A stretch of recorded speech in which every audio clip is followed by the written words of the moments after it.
say, this is the question, this comes from you, right? You say Right. that in this case, the US probe is flipped, It's and flipped. the needle, so it's Yes. flipped on the other direction. So, Exactly. so you go up, you don't go down. Exactly. Exactly. It's inside between the left rib and the probe, thus Yes. puncturing So the it's like lower going pole from- of the kidney in the opposite direction. Okay, Yes, it's in the only opposite direction from our technique. So yes, it's if this is the lower pole of the kidney, they're not puncturing this way towards the hilum. They are going. Because I tell you what I have understood. Maybe I don't know, but you should, you know, help us. I think that in Prague they do assisted ultrasound guided biopsy and not ultrasound guided biopsy. Is a totally different, because in the ultrasound guided biopsy you see the needle through, you know, the track. Maybe they do an assisted ultrasound biopsy. Yeah, they do it. They do it. Is that the case? They by saying assisted, do you mean with an interventional radiologist? No, Because no. they do not have a guide. That you They don't do not have follow either the track. They no, go they by do not hand. have a track actually. They're like going perpendicular to the body. So it's an assisted biopsy. This is a biopsy that I was doing in the 1990. I should say that I started with the classical renal biopsy. Now you will understand that I am an old man. And because I started to do my first biopsy in 1985. And at that time, we were using the needle that was called Silverman and Franklin. And that was done by hands, looking at the X-ray. So we were, you know, performing an urography and, you know, identifying the pole. And we were doing with, you know, free hands, trying to see the needle going up and down, and after going down with the needle. Very, you know, the first, you know, the renal biopsy was born in that way. After we got the ultrasound, and we started with the assisted ultrasound.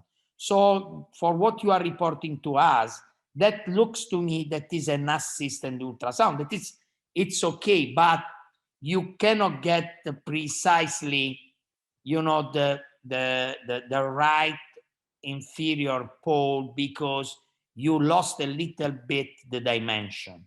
The ultrasound, the guided ultrasound that you do in Bari, and we do in Bari, able you to see the track of the needle. So you track the needle on the syringe, and you track the needle for biopsy, and you see very well where you are. If you are very close to the kidney, if you are on the capsule, or if you are otherwhere. So I think that also in Ljubljana should be the same, because I saw, you know, the video that Mia was posting on NPAT. So this is the only difference. That is story. This is the history of biopsy. You know, there are still, you know, nephrologists, they use Silverman Franklin, very, very few in the world. There are some that do assisted ultrasound biopsy, but most of the case we use springed needle biopsy and ultrasound guided biopsy. So today the standard is ultrasound guided biopsy plus springed needle biopsy, automatic springed biopsy. So I don't think that, you know, because you reported with this technique, the portion of the needle is typically smaller. I don't think so. Because they insert a smaller portion of the needle. So the chances to lose track of the needle with a probe are lower, just because of that. So they were getting 1 centimeter or 2 centimeter of core. That depends on the needle. You can have, you know, longer needle, shorter needle. You can have a gauge of 18, a gauge of 21, a gauge of 16, a gauge of 14. Normally, as you know, we use the 16 gauge, 2 centimeter deep. So this is what 2 centimeters of core. So this is what normally we do. But if you have a kidney with a small kidney, with a smaller cortex, normally you can use, different needle that can get a core of only 1 centimeter and not 2 centimeters. This able you, to be more safe. You don't go in the medulla and you don't tranch the vessel. I don't know if Mia and Dario wants to add something else on my comments. But we abandoned the needle with size bigger than 18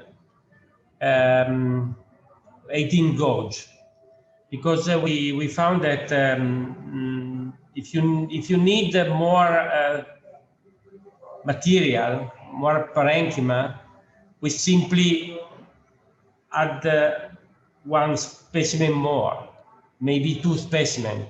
If you need to verify the status of a patient that need to be restudied because of a changing of immunosuppressive therapy for a focal glomerulonephritis, like I don't know, vasculitis. Focal segmental glomerulosclerosis, so vasculitis. Apart from that, also vasculitis. If you need a lot of material to have a good scenario to